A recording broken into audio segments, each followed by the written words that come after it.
Você está em isolamento por causa do coronavírus, mas tem alguém na sua casa que não aceita o que está acontecendo e vai para a rua, volta, não toma os cuidados necessários? Você sente medo? Sente raiva? Você tenta conversar, mas não adianta nada, a pessoa continua indo e voltando como se nada houvesse? Então, gente, esse é apenas um dos casos que estão acontecendo de estresse, desgaste nas relações, porque de um lado tem pessoas que estão atentas às evidências científicas sobre o coronavírus, e de outro tem pessoas que acham que a ciência não é a maneira mais objetiva para a gente lidar com essa ameaça invisível. Portanto, o tema do episódio de hoje é ciência.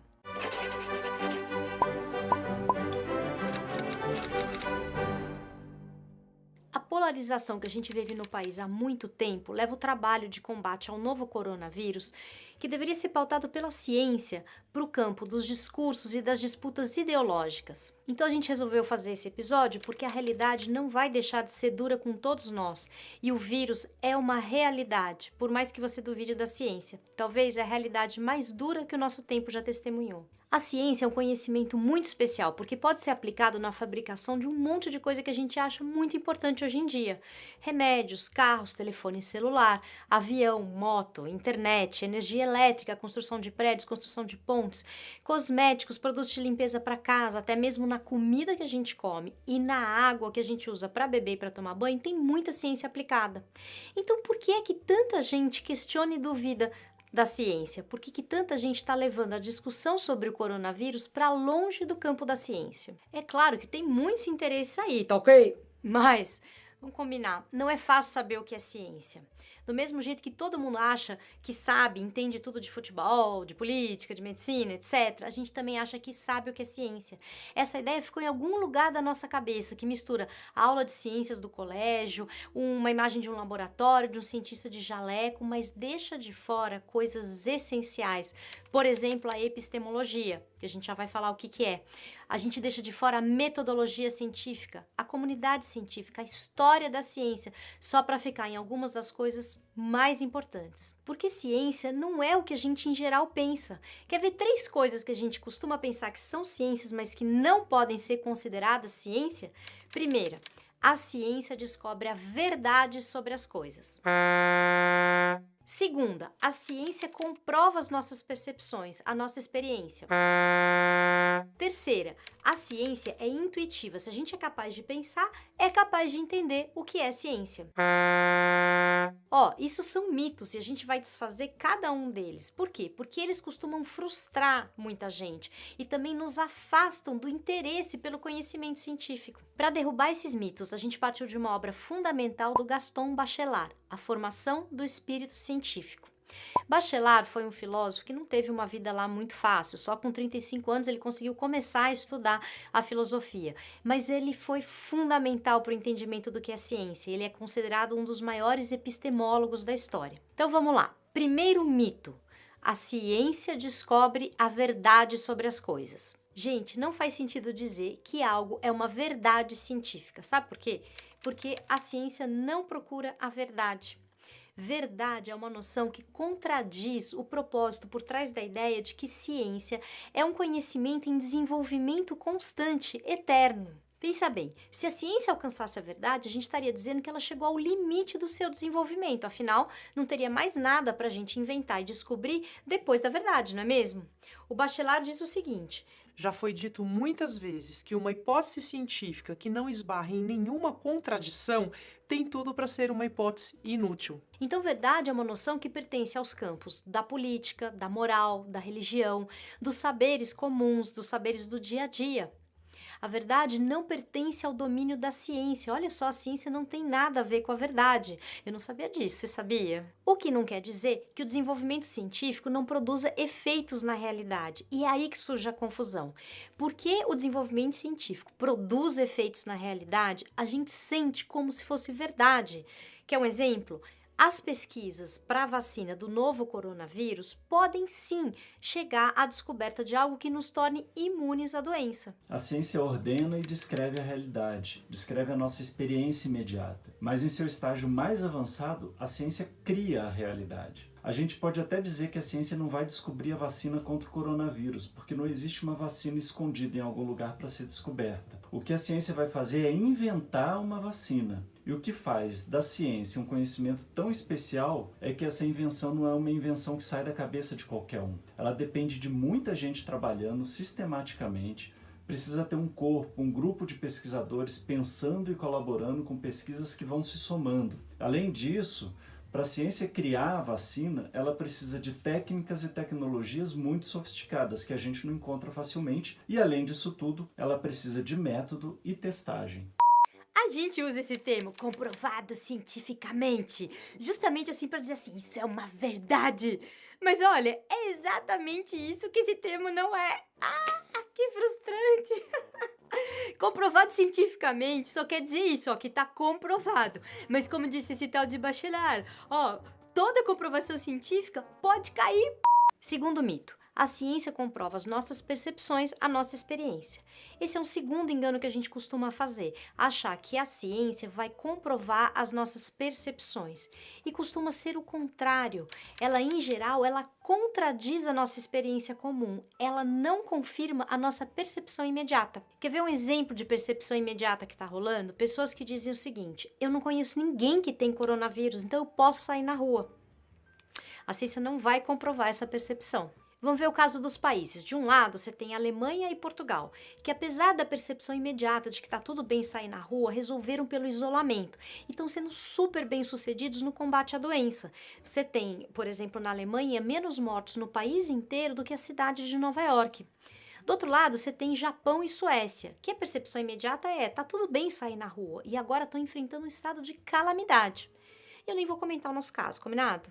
Esse mito é engraçado, né, gente? Porque se a ciência fosse para comprovar a nossa experiência, as nossas percepções, ela seria a ciência do óbvio, né? A gente tem mania de acreditar naquilo que a gente vê ou ouve e que confirma uma coisa que a gente já acreditava. Aí vem um amigo teu que fala a mesma coisa. Pronto, aí virou verdade absoluta.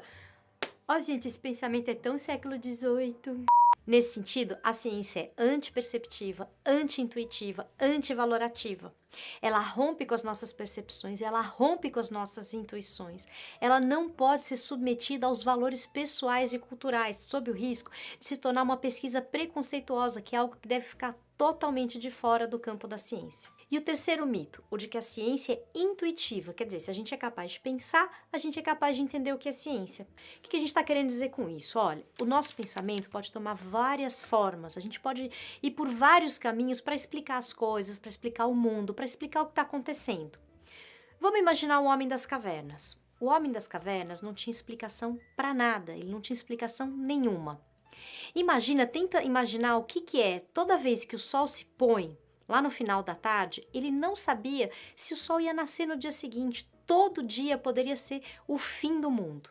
Imagina o pavor que ele devia sentir. Algumas das primeiras formas que o pensamento do homem primitivo encontrou para acalmar as pessoas que não sabiam se o sol ia nascer no dia seguinte foram o pensamento animista, o pensamento mágico religioso. Então, se você conta uma história, por exemplo, que o sol é um deus que vai para a batalha, mas que ele volta no dia seguinte, ou então que o sol é o espírito de um antepassado que também precisa dormir e descansar e que durante o dia cuida da gente, as pessoas se acalmam e sofrem menos. Agora, entender o movimento dos planetas e a relação que isso tem com o nascer e o pôr do sol traz muito mais tranquilidade, mas esse é um conhecimento bem mais difícil de ser construído. O fato de hoje existir o pensamento científico não elimina a forma de pensar dos antigos.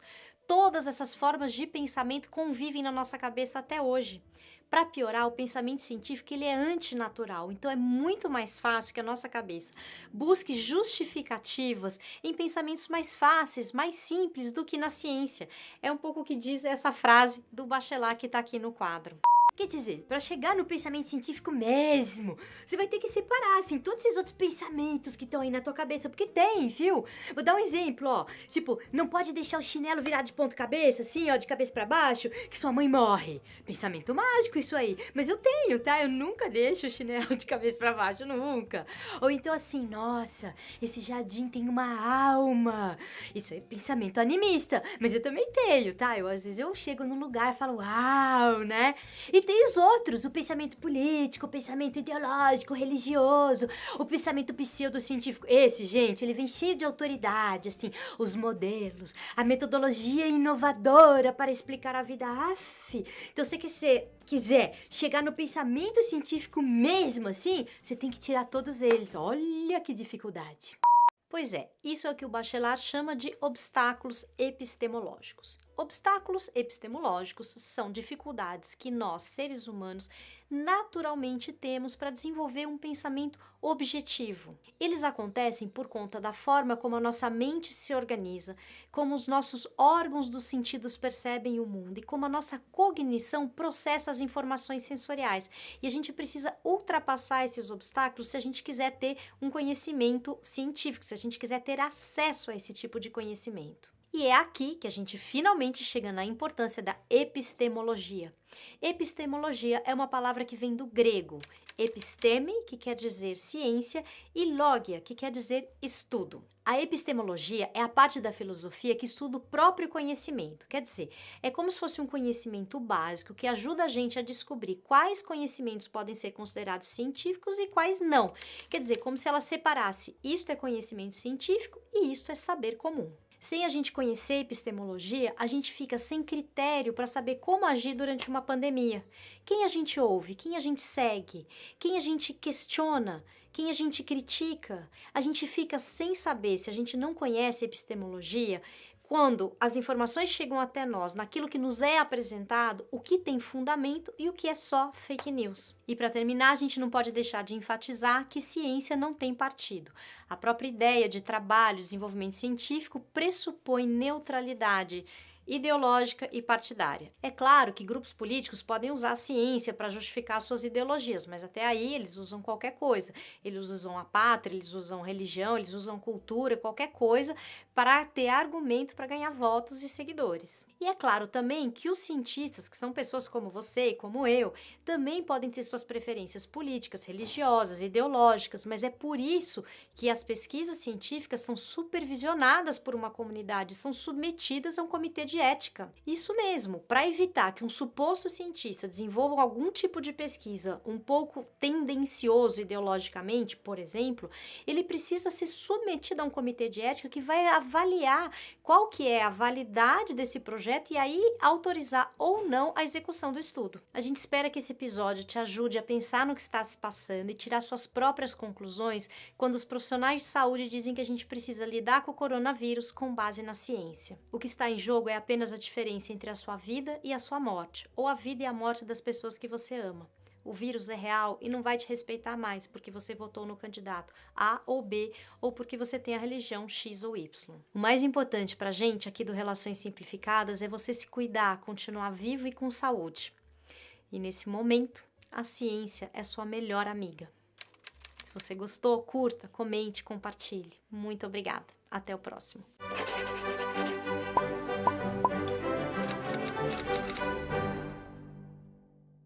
Olha só a frase do Edouard Leroy, que o Bachelard coloca no livro dele. O conhecimento comum é a inconsciência de si. Chapéu.